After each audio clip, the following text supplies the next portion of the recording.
Mulan 2020 basically grabbed the animated movie by the mouth and took a hot shit down its throat. And now I think I need anger management therapy because this movie pissed me the fuck off. Nobody wants to watch Mulan 2020, some because of political reasons, and my god, it's getting worse by the minute. Some of the cast are actually from Hong Kong, by the way. It must be awkward working with someone that thinks you should be beaten up by the police. Or you could be, like me, someone who doesn't give a shit about Disney live action movies. But, I had to get my hands on that sweet, sweet Asian representation, So here's my first problem with the movie. Who the fuck is Nicky Caro? It's like Disney asked one Chinese director and they gave up when he said no. Imagine if Black Panther was directed and written by some pasty-ass white dude. Black Panther would be wearing chains, Yeezys, and hip-hop would play whenever he shows up. It's so obvious when someone from a different culture tries to write about a foreign culture. Most of the time you end up over-exaggerating and making yourself look dumb. How do you do, fellow kids? Why can't we have an Asian director for this movie? Or at least one Asian writer? Anyways, you saw the video title, and if you want to skip to that part, I'll put some timestamps down below, but before I get to there, I'm gonna talk about the movie and how bad it is for a bit. Mulan could have been a good movie. It could have been groundbreaking, but it just came out feeling half-assed and disingenuine. Nicky Caro, disgrace on your cow. So I tried to look at this movie in its own, without comparing it to the animated movie, because they said this one would be way more realistic, so they removed Mushu the dragon and all the ancestral spirits. But they added in a phoenix, a witch, and they gave Mulan superpowers? What? Dude! How is that realistic? They gave her chi superpowers. Nicky Caro, you're directing Mulan, not Dragon Ball, you donkey. Everything has chi. Your dog has chi. Your mom has chi. This cucumber has chi. Haven't you been to Asia? We don't have cars here in Asia. We fly all the way to work with our chi.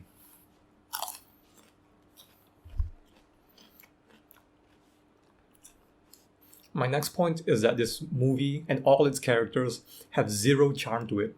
They're all a shadow of their former selves. They wish they could be even a quarter of interesting as the last movie was. Even my cum sock has more personality. In storytelling, there's this thing called setup and payoff. Setup is basically building up your world, your character, and your character's struggles. And the payoff is that one satisfying moment in the movie where you just orgasm because of it. In this case in the movie, the build-up is Mulan's struggles and Mulan trying to hide the fact that she's a woman. And the payoff is supposed to be the part where she reveals she's a woman and she still fights in the war. Nicky Caro, let me lay down some Asian virtues for you. If you don't work hard, you don't get good payoff. But Nikki, all you want is payoff with no setup.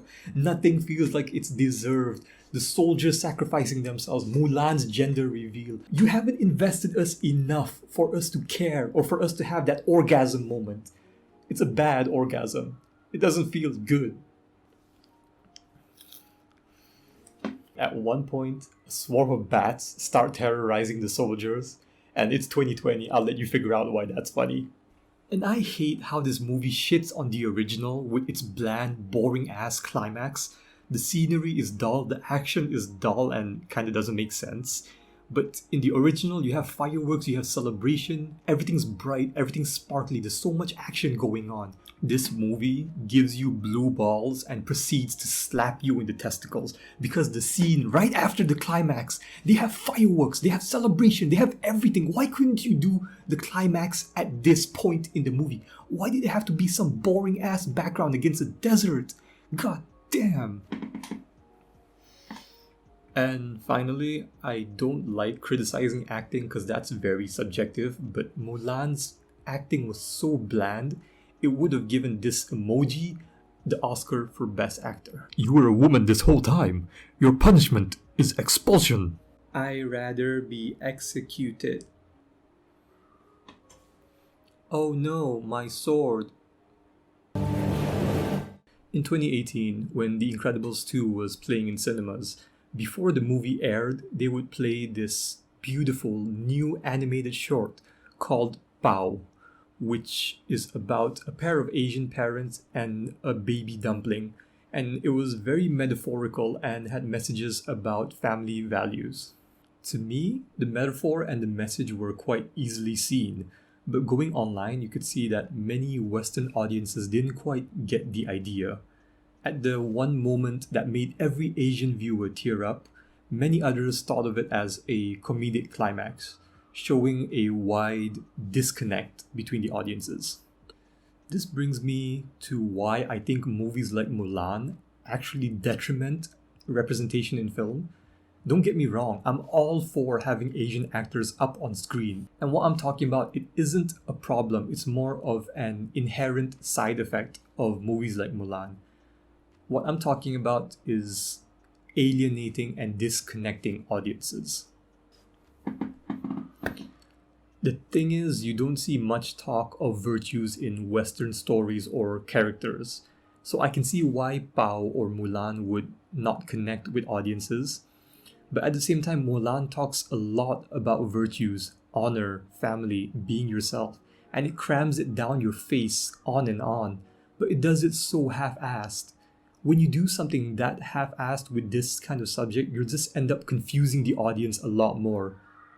The Farewell with Aquafina is an example of a movie that handles all these virtues just right, not too much, not too little. Typically, when you see an Asian actor on screen, it's one, because they're sexualized or fetishized, two, they are made fun of their stereotypes, or three, the movie just wants to get greenlit in China.